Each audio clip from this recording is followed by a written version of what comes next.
saya Skarmelati Herwina Putri dengan nomor induk mahasiswa 120.102.0065 Prodi Manajemen dari STIE Wikara.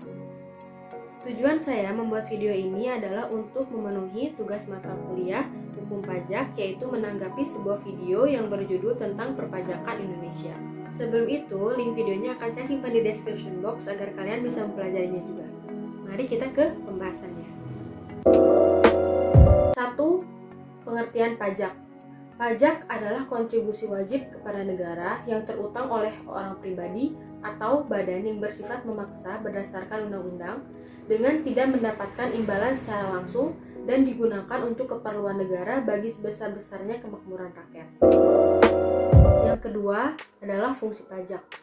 Fungsi pajak mempunyai peran yang sangat penting dalam kehidupan bernegara, khususnya dalam pelaksanaan pembangunan karena pajak merupakan sumber pendapatan negara untuk membiayai semua pengeluaran pembangunan.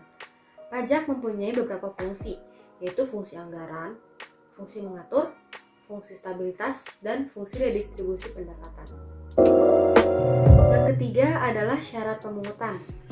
Nah, syarat pemungutan ini ada beberapa macamnya. Yang pertama adalah pemungutan pajak harus adil. Kedua, pemungutan pajak harus berdasarkan undang-undang. Yang ketiga, tidak mengganggu perekonomian. Yang keempat, pemungutan pajak harus efisien. Dan yang terakhir, sistem pemungutan pajak harus sederhana. Selanjutnya, ada 5 teori yang mendukung tentang pemungutan pajak. Yang pertama adalah teori asuransi. Yang kedua adalah teori kepentingan. Yang ketiga adalah teori daya pikul. Yang keempat adalah teori bakti. Dan yang kelima adalah teori asas daya beli. Nah, yang selanjutnya adalah kedudukan hukum pajak.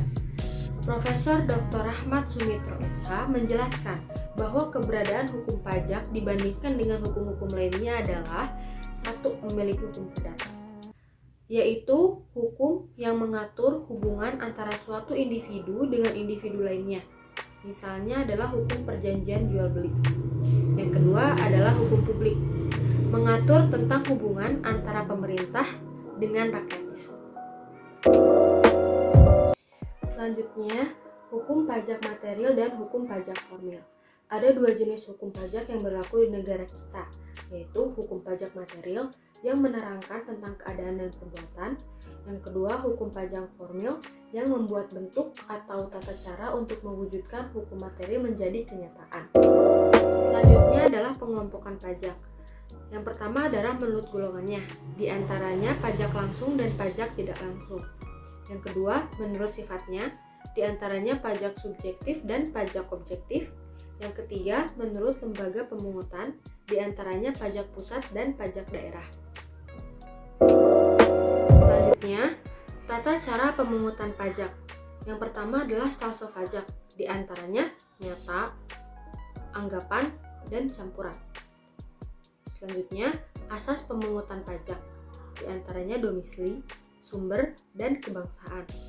Yang ketiga adalah sistem pemungutan pajak.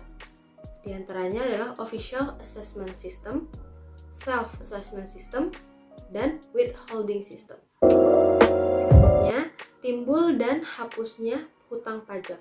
Yang pertama adalah ajaran formil, dan yang kedua adalah ajaran material. Nah, yang terakhir ada hambatan pemungutan pajak, yaitu perlawanan pasif dan perlawanan aktif. Di sini saya akan bertanya kepada dosen pengampu saya, yaitu Bapak Paujan Masud Susanto, SEM AKT. Apa sifat hukum dari Undang-Undang APBN yang berbeda dengan undang-undang lainnya, baik dari segi formil maupun dari segi materialnya? Terima kasih, Pak. Nah, itu dia yang bisa saya sampaikan. Maaf jika banyak kekurangan dan kesalahan penempatan karena di sini saya masih belajar. Dan jika kalian memiliki saran, silahkan tulis di kolom komentar karena saran kalian sangat berguna bagi belajar saya di masa depan. Terima kasih atas perhatiannya. Wassalamualaikum warahmatullahi wabarakatuh.